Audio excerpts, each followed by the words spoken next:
ఆ ప్రాసెస్లో చాలామంది డైరెక్ట్గా మైకులో మాట్లాడిన వాళ్ళు ఉన్నారు, కొంతమంది చిట్టీల మీద రాసిచ్చిన వాళ్ళు ఉన్నారు, కొంతమంది కేసీఆర్ గారికి ఉత్తరం అందించండి అని చెప్పి ఉత్తరాలు ఇచ్చిన వాళ్ళు ఉన్నారు.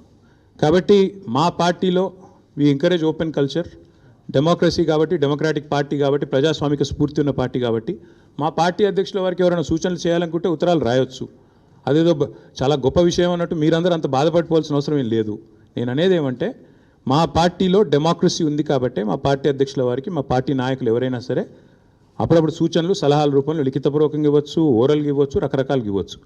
అట్లాగే నేను ఒక మాట మాత్రం చెప్తాను, మనం ఎవరైనా సరే పార్టీలో ఏ హోదాలో ఉన్నా కొన్ని విషయాలు అంతర్గతంగా మాట్లాడాల్సిన విషయాలు అంతర్గతంగా మాట్లాడితేనే బాగుంటుంది. పార్టీ ఫోరమ్స్ ఉన్నాయి, అధ్యక్షుల వారితో కలిసే అవకాశం ఉంది, లేదా ఆఫీస్ బేరర్స్ ఉన్నారు, కలిసి చెప్పుకునే అవకాశం ఉంది. కాబట్టి అంతర్గతంగానే కొన్ని విషయాలు మాట్లాడితే బాగుంటుంది. అది అందరికీ వర్తిస్తుంది, వీళ్ళకి వాళ్ళకని కాదు, అందరికీ వర్తిస్తుంది.